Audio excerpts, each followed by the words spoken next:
ഇത് കേരള സർക്കാരിനേറ്റ നിർണായക പ്രഹരം. തങ്ങൾക്കിഷ്ടമില്ലാത്ത ഒരു ഉദ്യോഗസ്ഥനോട് ഭരണകൂടം കാണിച്ച പ്രതികാര രാഷ്ട്രീയം ഇതാ കോടതിയിൽ മുട്ടുകുത്തിയിരിക്കുന്നു. സംസ്ഥാനത്തെ ഏറ്റവും മുതിർന്ന DGP റാങ്കിലുള്ള IPS ഉദ്യോഗസ്ഥൻ യോഗേഷ് ഗുപ്തയുടെ വിജിലൻസ് റിപ്പോർട്ട് 4 വർഷം പൂഴ്ത്തിവെച്ചതിനാണ് സെൻട്രൽ അഡ്മിനിസ്ട്രേറ്റീവ് ട്രിബ്യൂണലിന്റെ അത്യന്തം രൂക്ഷമായ വിമർശനം ഏറ്റുവാങ്ങേണ്ടി വന്നിരിക്കുന്നത്. കേന്ദ്ര ഡെപ്യൂട്ടേഷന് പോകുന്നതിനു വേണ്ടി CBI, ED പോലുള്ള ഏജൻസികളിൽ ഡയറക്ടർ ജനറൽ പദവിയിലേക്ക് പരിഗണിക്കുന്നതിന് വേണ്ടി യോഗേഷ് ഗുപ്തയുടെ റിപ്പോർട്ട് ആവശ്യപ്പെട്ടിട്ടും കേന്ദ്ര ആഭ്യന്തര മന്ത്രാലയം 5 തവണ റിമൈൻഡറുകൾ അയച്ചിട്ടും കേരള സർക്കാർ അത് കൈമാറാതെ പിടിച്ചുവെച്ചു. എന്തിനാണ് ഈ നിസ്സഹകരണം? എന്തിനാണ് ഈ പകപോക്കൽ? ഗുപ്തയുടെ ഹർജി പരിഗണിച്ച CITയുടെ കൊച്ചി ബെഞ്ച് ചീഫ് സെക്രട്ടറിയുടെയും പൊതുഭരണ സെക്രട്ടറിയുടെയും ഉൾപ്പെടെയുള്ളവരുടെ നടപടിയെ ഒട്ടും ന്യായീകരിക്കാനാവില്ല എന്ന അതിശക്തമായ പ്രസ്താവനയാണ് നടത്തിയത്. റിപ്പോർട്ട് നൽകാതിരിക്കാൻ സാധുവായ ഒരൊറ്റ കാരണവും സർക്കാരിന് മുന്നിലില്ല എന്നും കോടതി അടിവരയിട്ട് പറഞ്ഞു.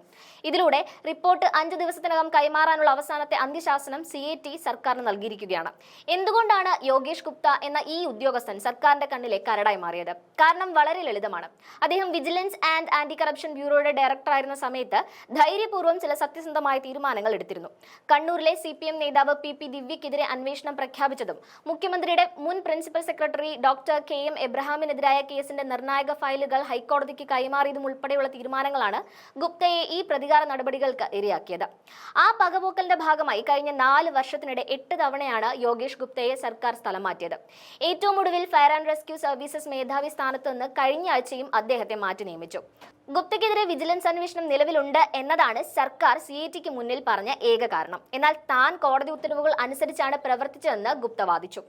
അന്വേഷണം നിലനിൽക്കുന്നതുകൊണ്ട് റിപ്പോർട്ട് തടഞ്ഞു വെക്കാൻ സാധിക്കില്ല എന്ന് CIT വിധി എഴുതിയത് സർക്കാരിന്റെ സകല വാദങ്ങളെയും തള്ളിക്കളഞ്ഞുകൊണ്ടാണ്.